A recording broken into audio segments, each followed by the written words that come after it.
Salut tous les passionnés d'aviation et autres fans d'histoire, c'est moi Petit Poucet, et je suis heureux de vous retrouver pour un nouvel épisode de Warbird.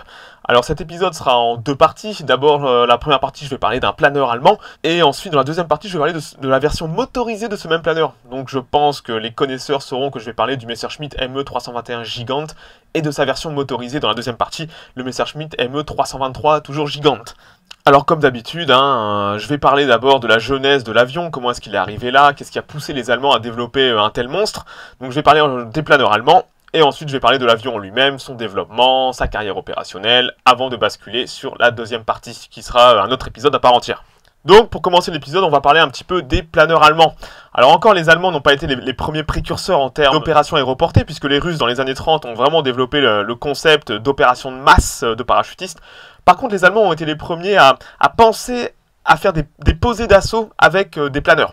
Alors il faut voir que les Allemands, j'en ai déjà parlé dans d'autres épisodes, via les restrictions du traité de Versailles, ont développé dans les années 30 et au milieu des années 20 une véritable culture autour du vol à voile, donc des planeurs, et ont d'excellents modèles, d'excellents ingénieurs. Alors le premier modèle de planeur sur lequel les Allemands vont vraiment expérimenter de façon opérationnelle le posé d'assaut, c'est le petit DFS 230, qui était un petit planeur pas forcément ergonomique, mais très pratique en tout cas pour ce genre d'opération, puisqu'il pouvait transporter 9 personnels entièrement équipés. Et les Allemands vont mettre toutes ces tactiques et le dur entraînement en œuvre lors de l'invasion de la Belgique, puisque les Allemands vont prendre la forteresse d'Ebenmael en se posant directement dessus avec des planeurs d'assaut. Ils vont aussi faire des posées d'assaut sur 3-4 ponts du canal Albert, et vont être capables, pas tous, mais en tout cas je crois sur 2 ponts, de désarmer les charges explosives d'autodestruction. Donc c'est vraiment un succès, puisque pour quelques centaines de gars, ils vont être capables véritablement de faire sauter le verrou des forts belges. Donc les Allemands vont comprendre que ces tactiques, ces doctrines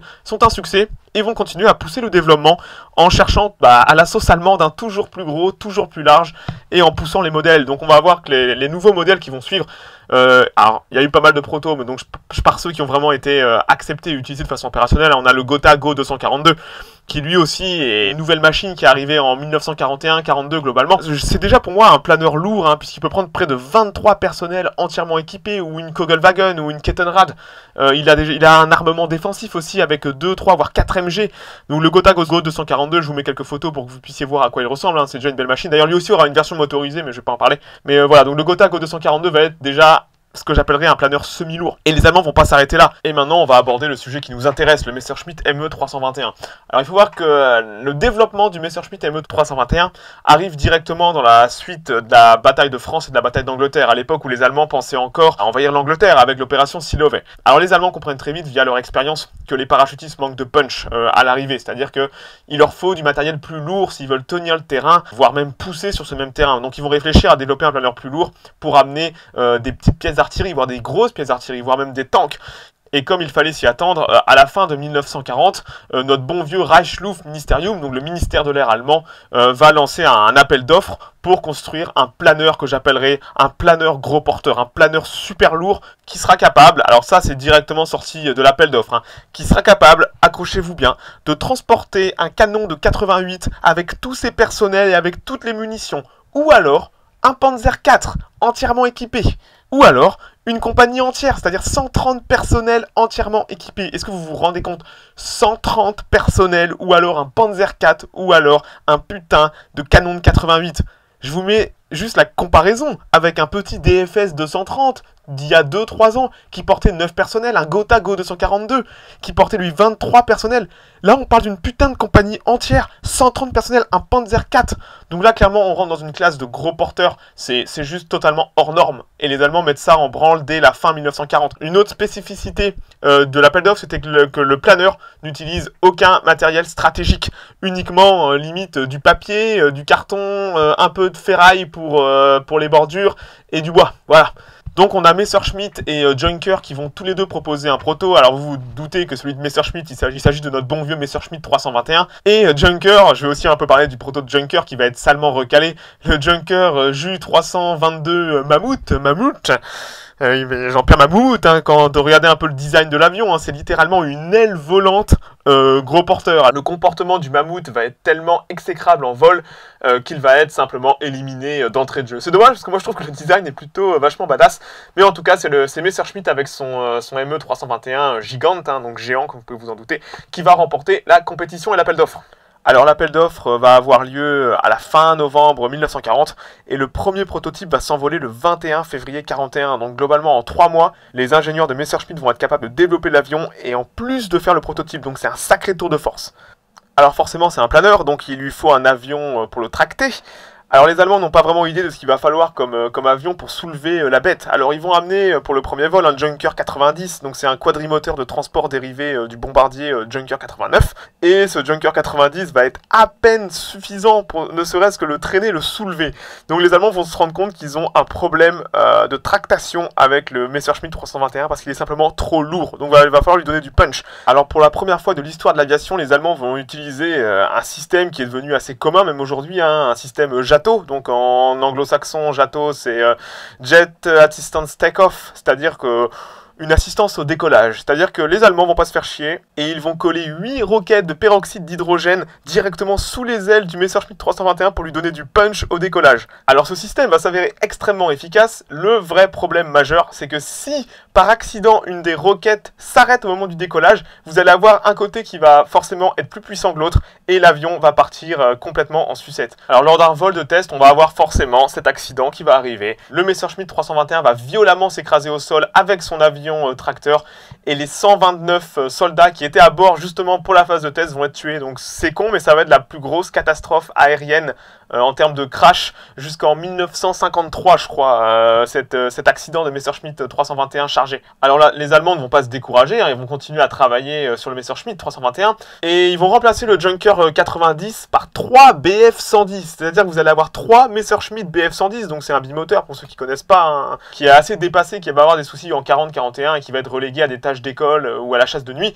Donc il y a beaucoup de Messerschmitt 110 disponibles et ils vont les utiliser pour traîner les Messerschmitt 321 au décollage. Donc il faut aller pas moins de 3 Messerschmitt Bf 110 pour traîner un putain de Messerschmitt 321. Donc je vous mets quelques photos pour que vous voyez un peu ces photos où il y a 3 Bf 110 qui traînent à un Messerschmitt 321. Je vous dis pas que la phase de décollage était extrêmement risquée et dangereuse, hein. Fallait que les pilotes soient sacrément rodés, entraînés et qu'il n'y ait pas un souci avec les roquettes JATO. Alors les Allemands sont beaucoup de choses mais ils ne sont pas cons. Et ils se rendent compte que ce système de 3 Bf 110 n'est pas viable opérationnel, surtout sur des terrains en Russie ou sur des terrains de campagne, hein, où parfois, très souvent, la Luftwaffe doit opérer. Donc ils vont décider de construire littéralement un avion juste pour traîner le Messerschmitt 321. Et là, on va avoir cette espèce d'avion totalement démentiel, le Heinkel E111Z. Donc, comme vous pouvez vous en douter, le Heinkel E111Z est une variante du Heinkel 111, du bombardier Heinkel 111. Alors, ce qu'il y a d'exceptionnel, c'est que le Z à la fin signifie Zwilling, son jumeau Heinkel E111 Zwilling. Alors, pourquoi ce nom de Zwilling? Ils vont prendre littéralement 2 Heinkel 111 et les coller l'un à l'autre. Je vous mets les photos pour que vous voyez à quoi ressemble un Heinkel 111 de base et à quoi ressemble un Heinkel 111 Z. Donc cet Heinkel 111 Zwilling a littéralement 6 moteurs et est designé uniquement pour traîner le Heinkel 321. Alors malgré le fait que les Allemands vont très vite se rendre compte que le Heinkel 111Z, malgré toutes ses qualités, parce que oui, le design ne ressemble à rien, mais l'avion était très apprécié des pilotes, ils vont se rendre compte que le Heinkel 111Z peine parfois à soulever un Messerschmitt 321 à pleine charge et qu'il doit lui-même être équipé de systèmes JATO pour aider au décollage. Néanmoins, le Heinkel 111Z se tire plutôt bien de cette tâche et sera même utilisé pour d'autres tâches. Il fera du transport dans le Caucase, ils vont même l'équiper de Heinkel E293, donc des missiles guidés anti-navires.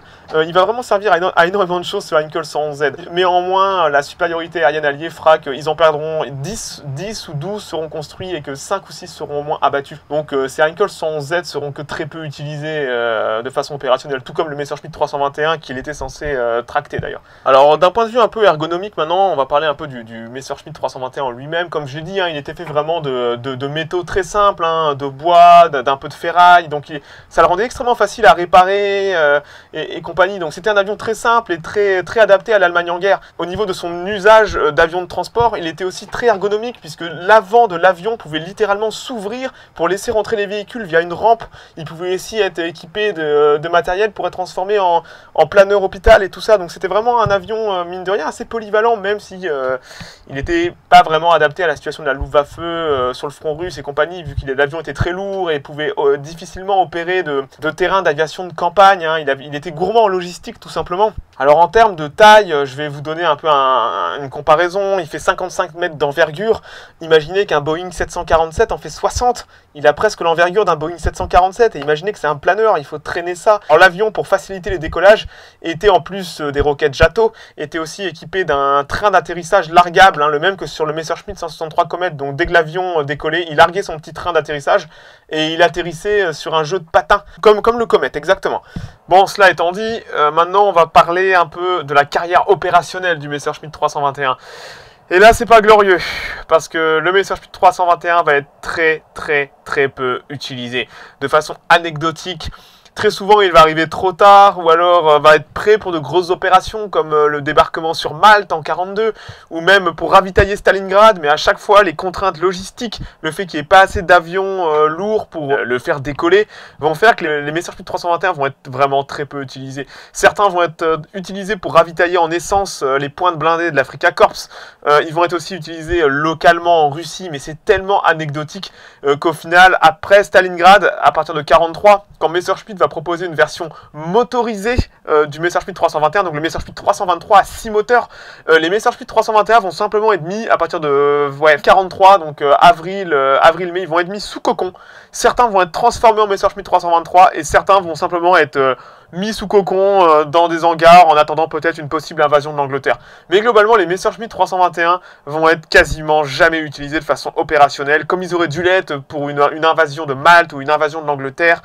Aussi à cause de leur faible portée, n'oubliez pas, je n'ai pas précisé, mais le Messerschmitt 321, avec ses avions porteurs, n'avait que 400 km de portée. Vous vous rendez compte qu'en Russie, c'est dur, 400 km, c'est pas grand-chose. Donc à moins d'être utilisé en Europe pour des opérations majeures sur l'Angleterre ou sur des petites îles de la Méditerranée, le Messerschmitt 321 n'a jamais vraiment été utilisé, ou même planifié d'utilisation. C'est vraiment un design très original que les Allemands ont su faire fonctionner, mais qui n'a jamais trouvé d'intérêt opérationnel, tout simplement parce que les Allemands n'ont pas eu l'opportunité de le mettre en œuvre. Voilà.